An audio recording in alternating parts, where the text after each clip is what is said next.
Hi welcome to Serin's kitchen. இன்றைக்கி நம்ம கிச்சனில் பார்த்தீங்கன்னா ஒரு ஸ்நாக்ஸ் ரெசிபி தான் பண்ண போகிறோம். அதுவும் கோதுமை மாவில் இனிப்பு போண்டா பண்ண போகிறோம். கோதுமை மாவில் மட்டும் இல்லை, மைதாவிலையும் சேர்த்து மைதாவில் ஒரு போண்டா, கோதுமையில் ஒரு போண்டா, ரெண்டுமே ஒரே மெத்தட் தான். ஆனால் மாவு மட்டும் வேறு வேறையாக இருக்கும். அந்த மாதிரி ஒரு போண்டா பண்ணலாம். எதுக்காக நான் இப்படி பண்ணேன் அப்படின்னு கேட்டிங்கன்னா, நான் மைதாவில் பண்ணால் கோதுமையில் பண்ணலாமா இதே மெத்தடில் அப்படின்னு சொல்லிட்டு யோசிப்பீங்க. அதுக்காக தான் ரெண்டு மாவுலேயுமே இந்த மாதிரி செய்யலாம் அப்படின்றதுக்காக தான் ரெண்டு விதமான போண்டா இன்றைக்கி நம்ம கிச்சனில் பண்ண போகிறோம். வாங்க அது எப்படி பண்ணலாம் அப்படிங்கிறத பார்க்கலாம். போண்டா பண்ணுறதுக்கு நான் மைதா மாவும் எடுத்திருக்கேன், கோதுமை மாவும் எடுத்திருக்கேன். ரெண்டுமே ஒரே அளவாக இருக்கிற மாதிரி தான் நான் எடுத்திருக்கேன். இது வந்து கோதுமை, இது வந்து மைதா, ரெண்டுமே சரி அளவுக்கு தான் எடுத்து வச்சுருக்கேன். அளவில் வந்து எந்த மாற்றமும் கிடையாது. எதுக்காக நான் இப்படி பண்ணுறேன்னா, நீங்கள் வந்து இப்போ நான் கோதுமை மாவில் போண்டா பண்ணிட்டேன்னா கேட்பீங்க, மைதாவில் இது போல் பண்ணலாமா அப்படின்னு கேட்பீங்க இல்லையா? அதுக்காக தான் ரெண்டையுமே நான் இன்றைக்கி பண்ண போகிறேன். இப்போ பார்த்தீங்கன்னா இதில் வந்து கோதுமை மாவு ஒரு கப் எடுத்திருக்கேன். அதே போல் பாருங்கள் மைதாவும் ஒரு கப்பு, அதே மாதிரி ரவையும் ரெண்டு சேம் ஒரே அளவாக எடுத்திருக்கேன். நான் வந்து கோதுமையில் வந்து செஞ்சு காட்டுறேன், ஆனால் மெஷர்மெண்ட்டுக்காக இதை வச்சுருக்கேன். இது இந்த செய்ய போகிறேன். இந்த ஓரளவு பார்த்துக்கிட்டிங்கன்னா இந்த அளவு உங்களுக்கு கரெக்டாக தெரியும். அதுக்காக தான் இப்போ நம்ம கோதுமையில் எப்படி பண்ணலாம் அப்படிங்கிறத பார்க்கலாம். போண்டா பண்ணுறதுக்கு முன்னாடி ஃபஸ்ட்டு சர்க்கரையை பொடி பண்ணி எடுத்துக்கலாம். இந்த கப்பில் 1/4 கப் சர்க்கரை சேர்த்துக்கிறேன். சர்க்கரை கூடவே ஒரு முட்டை, ஒரு வாழைப்பழத்தை கட் பண்ணி போட்டுக்கலாம். நீங்கள் எந்த வாழைப்பழம் வேணாலும் யூஸ் பண்ணிக்கலாம். நல்லா கனிஞ்ச பழமாக எடுத்திருக்கேன். 2 ஏலக்காய், சர்க்கரை, வாழைப்பழம், அப்புறம் வந்து முட்டை, 2 ஏலக்காய் போட்டிருக்கேன். இதை அரைச்சி எடுத்துடலாம். பாருங்கள், நல்லா அரைச்சாச்சு. இதை ஒரு பவுலுக்கு மாற்றிடலாம். நல்லா வலுவலுப்பாக அரைச்சிட்டே பாருங்கள். ஏலக்காயுமே அது கூட போட்டு அரைச்சதுனால இருந்த இடம் தெரியாமல் அரைச்சாச்சு. இப்போ இதில் 1 கப் கோதுமை மாவு சேர்த்துக்கலாம். இது வந்து ஒரு 150 கிராம் இருக்கும். அதே கப்பில் 1/4 கப் அளவுக்கு ரவை, வெள்ளை ரவை சேர்த்துருக்கேன். நீங்கள் வெள்ளை ரவைக்கு பதில் கோதுமை ரவை கூட சேர்க்குறதுனாலும் சேர்த்துக்கலாம். கொஞ்சம் உப்பு பாருங்கள், கம்மியாக நம்ம கையில் இந்த மாதிரி எடுத்தால் ஒரு பிஞ்ச் உப்பு, கொஞ்சம் உப்பு சேர்த்துக்கிட்டிங்கன்னா அந்த இனிப்பு வந்து கொஞ்சம் நல்லா தூக்கலாக தெரியும். அதுக்காக தான் இப்போ வந்து மிக்ஸ் பண்ணிடலாம். நீங்கள் வந்து சர்க்கரைக்கு பதில் நாட்டு சர்க்கரை, வெல்லம் இந்த மாதிரி கூட சேர்த்துக்கலாம். அது உங்கள் விருப்பம். சர்க்கரை, தண்ணி எதுவுமே நான் சேர்க்கலை பாருங்கள். தண்ணி ஊற்றாமதே கலந்துக்கிட்டு இருக்கேன். கலந்துட்டு பார்த்துட்டு பத்தலைனா மட்டும்தான் தண்ணி சேர்க்கணும். பாருங்கள், தண்ணி எதுவுமே நான் ஊற்றலை. நம்ம அரைச்சோம் இல்லையா முட்டை, இதுலேயும் கரெக்டாக இருக்குது. இப்போ இதில் கொஞ்சம் சோடா உப்பு சேர்த்துக்கலாம். உப்பு சேர்த்தோம் இல்லையா, அதே போல் சோடாப்பும் அதே அளவில் சேர்த்துக்கோங்க. சோடா உப்பு போடுறது வந்து உங்கள் விருப்பம். வேணும்னா சேர்த்துக்கோங்க, இல்லைன்னா வேண்டாம். முட்டை போட்டிருக்கிறதுனால சோடாப்பு கூட போட தேவையில்லை தான்.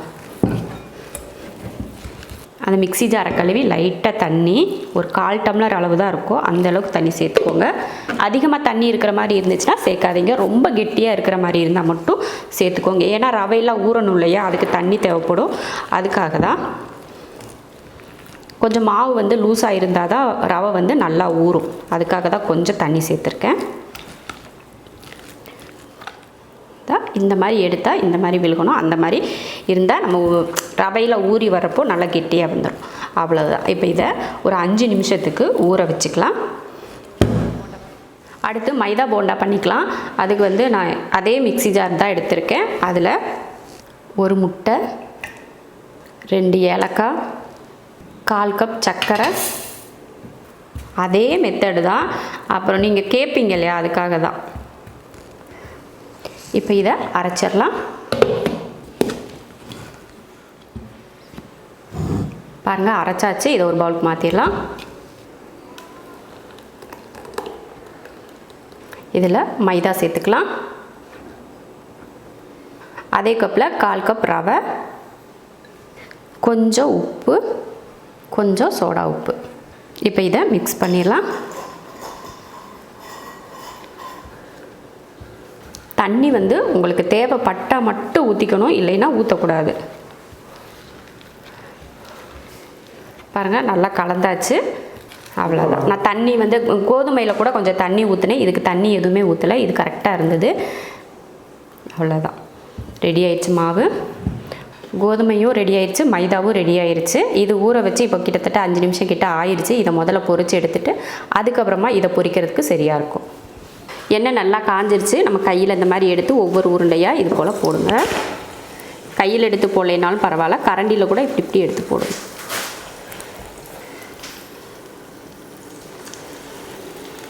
போட்டதுக்கப்புறம் அடுப்பை சிம்மில் வச்சுருங்க, இல்லைன்னா கரிஞ்சு போயிடும்.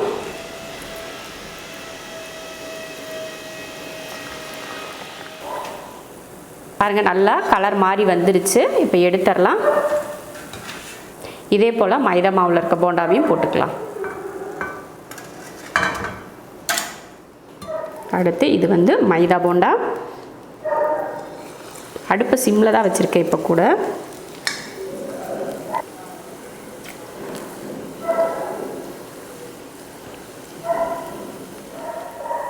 போட்டதுமே திருப்பி போடாதீங்க. பாருங்கள், வெந்து அதுவே மிதந்து வருது பார்த்தீங்களா? அந்த அளவுக்கு இது சாஃப்டாக இருக்குதுன்னு அர்த்தம். இந்த மாதிரி மேலே எலும்பி வந்தாலே நல்லா மெதுன்னு இருக்குன்னு அர்த்தம். அடுப்பை சிம்மில் வச்சா தான் நல்லா பொறுமையாக வேகும். இல்லைன்னா மேலே மட்டும் அடுப்பு வந்து ஹை ஃப்ளேமில் வச்சுருந்தோம்னா மேலே மட்டும் நல்லா கலர் மாறிட்டு உள்ளே வந்து பச்சையாக அப்படியே இருக்கும். அதனால் கொஞ்சம் சிம்மில் வச்சுட்டே வேக வைங்க. பாருங்கள், நல்லா கலர் மாறி வந்துருச்சு பாருங்கள். இப்போ எடுத்துடலாம். நல்லா எண்ணெயை வடிச்சிட்டு எடுத்துடலாம். டேஸ்ட்டுன்னு பார்த்துக்கிட்டிங்கன்னா ரெண்டுமே தனித்தனியாலாம் கிடையாது, டேஸ்ட் ஒரே மாதிரி தான் இருக்கும். கோதுமையில் செய்யலாமா மைதாவில் செய்யலாமா அப்படின்னு சொல்லிட்டு உங்களுக்கு ஒரு டவுட் இருக்கும். அதனால ரெண்டுலேயுமே செய்யலாம் அப்படின்றதுக்காக தான் ஒரே மெஷர்மெண்ட், ஒரே மாதிரி மெத்தட், எல்லாம் ஒரே மாதிரி தான், எந்த மாற்றமும் இல்லாமல் செஞ்சுருக்கேன். நீங்களும் இது போல் மைதாவிலையோ இல்லை கோதுமை மாவுலையோ இது போல் இனிப்பு போண்டா செய்யுங்க. ரொம்ப ரொம்ப சாஃப்டாகவும் ரொம்ப டேஸ்டியாகவும் இருக்கும். போண்டா பாருங்கள், இதில் எது கோதுமை எது மைதானே கண்டுபிடிக்க முடியல. அந்த அளவுக்கு கலரும் ஒரே மாதிரி இருக்குது, டேஸ்ட்டும் ஒரே மாதிரி இருக்குது. உள்ளே பார்த்தீங்கன்னா அவ்வளோ சாஃப்டாக இருக்கும், ரொம்ப ரொம்ப சூப்பராக இருக்கும்.